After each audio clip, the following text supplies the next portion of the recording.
বলে ফেললে উনি কালীঘাটে ঘর থেকে বেরোবেন না, জানি আমি সব। তা যেহেতু পার্টিটা করতাম, আমি ওসব কেচ্ছা কেলেঙ্কারি খুব ঘেন্না করি, আমি করতে চাইও না তার সম্পর্কে।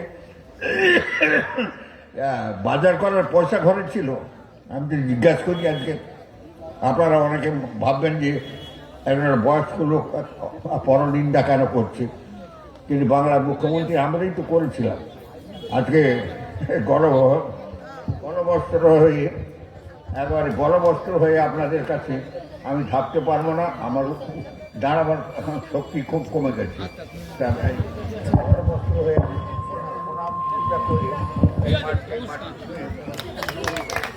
এই মাটি ছুঁয়ে আপনাদের কাছে ক্ষমা করে দেবেন। একটা ভুল পথে চলে গেলাম এবং সেই ভুল পথে আপনাদের সঙ্গে নিয়ে গেলাম, আপনাদের কিছু আমরা করতে পারলাম, আমরা চোখ থেকে ঠস করে জল পড়ে যায়।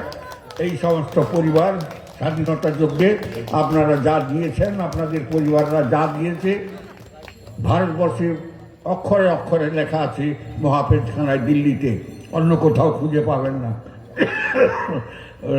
উত্তরপ্রদেশের বালিয়া, মহারাষ্ট্রের সাতারা,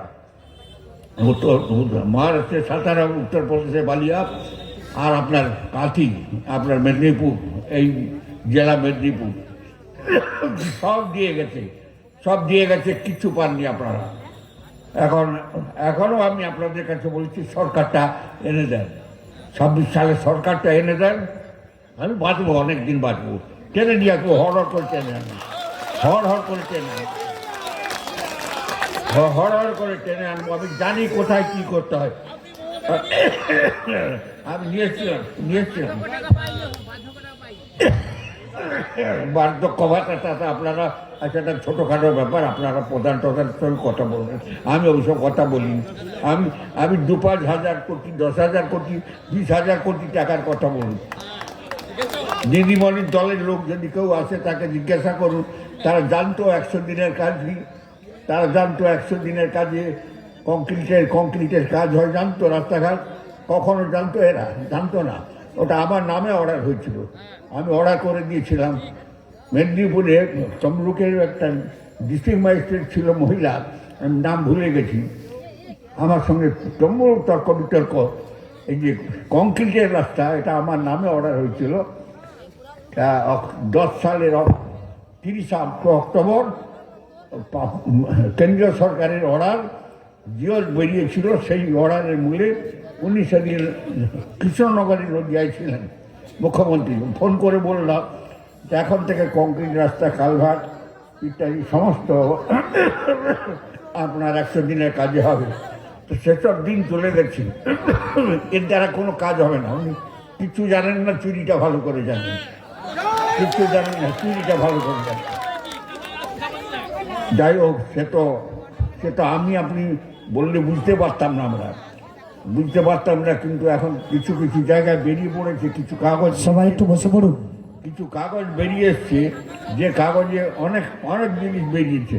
যাই হোক, আমি এই পিছনটায় দাঁড়িয়ে ব্রাহ্মণ সন্তান আপনাদের কাছে ক্ষমা চেয়ে নিচ্ছি। আমি ভুল করেছিলাম, আপনাদেরকে সেই পথে চালিত করেছিলাম, আপনারা ক্ষমা করবেন, দয়া করে ক্ষমা করে 26 সালের একবারে পরিষ্কারভাবে আপনার ভারতীয় জনতা পার্টিকে নিয়ে আসুন মোদীজির নেতৃত্বে। আমি ওদের ইতিহাস অনেক জানি, অমিত শাহজিকে খুব ভালোভাবে জানি। আমি আপনাদের কাছে শপথ করতে বলেছি, আমাদের এই এলাকার বহু উন্নয়ন হবে, এবং সেই উন্নয়ন আপনারা কখনো দেখেননি। কেউ বলেছেন লক্ষ্মীর ভাণ্ডার, কি বলেছেন বার্ধক্য ভাতা, এসব জিনিস একবারে আর কখনো পাবেন না। বলে দিয়েছে, এমএলএ বলেছে 1000 কোটি টাকা দেনা।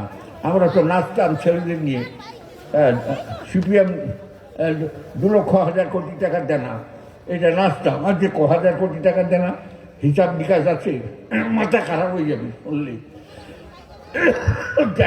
ওসব কথা ছেড়ে দিন, বড় বড় কথা বলুন। এখানে কি হবে বলুন, আপনার মাটির তলায় কি আছে বলুন। মুখবেড়িয়াতে ওখানে কি তেল পাওয়া যাবে? পেট্রোল ডিজেল পাওয়া যাবে? আমি জিজ্ঞেস করি আপনাদের কাছে, এই মুখবাড়িয়া কেন্দ্র, ভূপতিনগর থানা, এটা আপনার কেরোসিন, পেট্রোল, ডিজেল পাওয়া যাবে ওইখানে? অশোকনগরে পাওয়া যাবে। কোটি কোটি টাকার সম্পদ লুকিয়ে আছে। শুধু বালি চুরি করে বিক্রি করলো, কয়লা চুরি করে বিক্রি করলো, জল চুরি করে বিক্রি করছে, দুনিয়া কি নেই। তা সেই জন্য আপনাদের কাছে বলি, ছেলেরা চিৎকার করছে চোর চোর বলে। এই কদিনের যে আওয়াজ উঠেছে পশ্চিমবাংলায়, সে আওয়াজ তো আর দোকানে সহ্য করা যায় না, শোনা যায় না, সহ্য করা যায় না। যাই হোক, আমি একটি সন্ধ্যায় অমিত ভাই সহ তার যারা সাথী যারা জয়েন করলেন তাদের ধন্যবাদ জানাচ্ছি। আর কি সন্ধ্যায় সকলে এসেছেন, আমি আবার আসবো আপনাদের কাছে মিলিত হব। দুয়ার জুড়ে শুধু প্রার্থনা, মঙ্গলময়ের কাছে আপনাদের পরিবার সুখী সমৃদ্ধশালী হোক এবং এই এলাকায় অর্থনৈতিক সমৃদ্ধি লাভ করুক নূতন সরকার 26-এ আসার পরে। এই যে এসআইআর হয়েছে, এসআইআরে অনেকে সার হয়ে গেছে। সার মানে খতে কিছু পাওয়া যায়। এসআইআরে যেমন খত তৈরি হয়ে গেছে তাকে দেওয়ার কোনো কাজ হবে না। ওই এসআইআরে সর্বনাশ হয়ে গেছে, মাথায় হাত দিয়ে বসছে, দিন রাত পাগলের মতো বক্তৃতা করছেন উল্টা পাল্টা। যাই হোক, তার কাজ তিনি করুন, আমাদের কাজ গুছিয়ে তোলা। এই অমিত ভাইটার মতো যারা এখনো দূরে আছে সবকে ধরে টেনে আনা এবং এই অঞ্চল চিরকাল একটা সদুত্তর দিয়েছে, জবাব দিয়েছে, ভালো জবাব দিয়েছে। ভোটের সময় আমি আপনাদের সকলকে আরেকবার প্রণাম, শ্রদ্ধা, নমস্কার জানাচ্ছি। সকলে ভালো থাকুন, আপনাদের পুত্র পরিবার সকলেই সুখে থাকুক, মঙ্গলময়, তাদের সুখী করুন এই প্রার্থনা করে। যে ভুল আমরা করেছি জীবনে, সেই ভুলে আরেকবার প্রায়শ্চিত্ত করবার প্রার্থনা করে আপনাদের কাছে ক্ষমা চেয়ে নিয়ে আমি আমার বক্তব্য শেষ করছি। সকলে ভালো থাকুন।